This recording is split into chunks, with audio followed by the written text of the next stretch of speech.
All right. Let's make sure I'm not muted. I think we're good. Hey everyone, welcome. I'm Jessie and I'm reading The Art of Focus by Dan Coe. Let's jump in.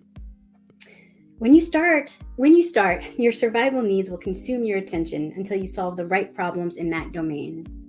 As you solve your money problems, you gain a bit more freedom. Your focus may shift to self-development, spirituality, or creating a more meaningful career. In business, your focus will shift priority during every stage: beginner, intermediate, and advanced. At the lowest levels of business, you're focused on learning, making mistakes, and cultivating the value you have to offer. At the highest levels, you get to choose the levers you want to focus on, like writing for 90 minutes each morning. And if you don't like writing, you can outsource it and choose a more enjoyable way to focus your attention. In modern slavery, where you can get trapped in one stage of the pyramid, challenges cease to exist. Your life's work will require an ever-increasing level of challenge. The challenge will require a certain set of skills. As the complexity of your skill set increases, the perceived level of challenge stays within a narrow margin of difficulty.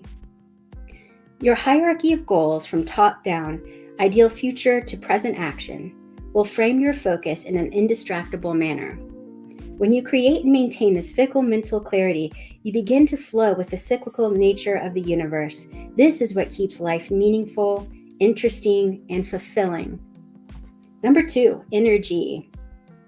There is a phrase, energy flows where tension goes. That has a mountain of depth behind it, as do most simple platitudes. Focus is not only a muscle that can be trained, but a currency that can be spent. And everyone is out to steal this most valuable resource rather than earn it. In this third millennium, mental energy is the most valuable resource. For this book, we will define mental energy as a term that encapsulates the effects of attention, intention, and will that are amplified with consciousness. The effects of attention, intention, and will that are amplified with consciousness. When you focus your mental energy, attention plays a huge role, but the intention may be misaligned and the will non-existent.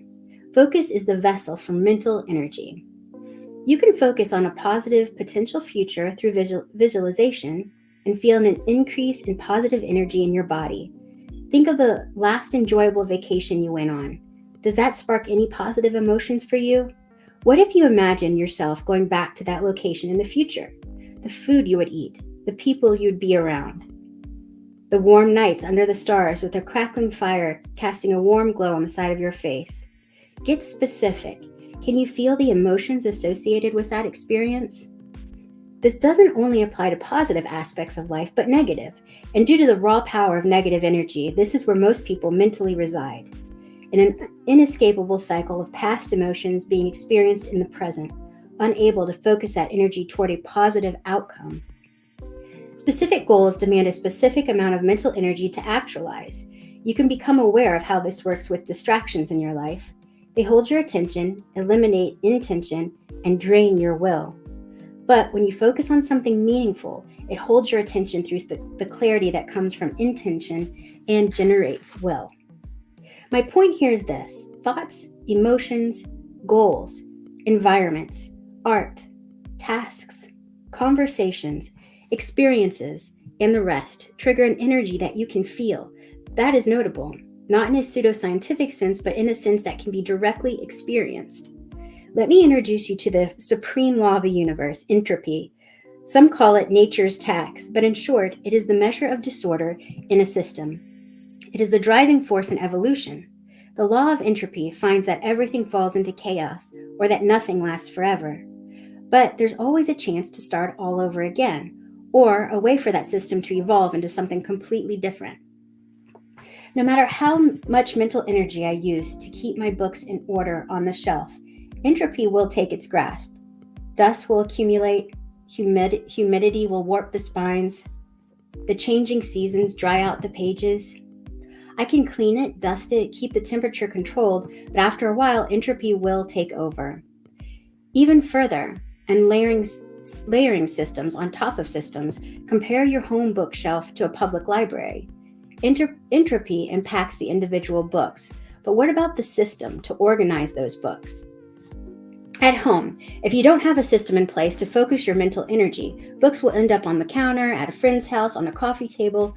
The books will become disorganized unless you attempt to maintain order. In a library, there is more mental energy put toward managing the organization system. Employees filter, organize, and place books on the shelf so people can find them according to the group of expectations or system they hold in their mind. The organization keeps chaos at bay for both the organization and the individual. It allows for the efficient use of mental energy. This is on the micro scale. On the macro scale, these layers of systems will still come to an end. The employees will evolve to new positions or find new jobs altogether. People will grow old, books will fall apart, and efficient digital systems will take their place to extend the lifespan of order. This does not reflect in just a library, but almost everything. Society itself is a system with uncountable physical, mental, and financial systems in place. Culture, business, and personal lives all run on a layered set of systems that are fueled from the bottom up by focused mental energy.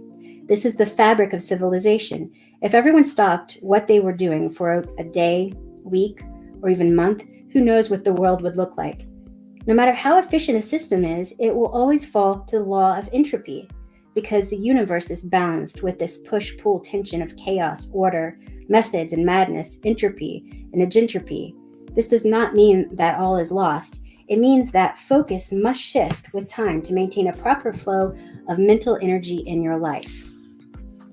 Standing still is not an option if you don't choose where to place your focus, it will be chosen for you. All right, thank you for joining me, and I hope you have a wonderful rest of your day.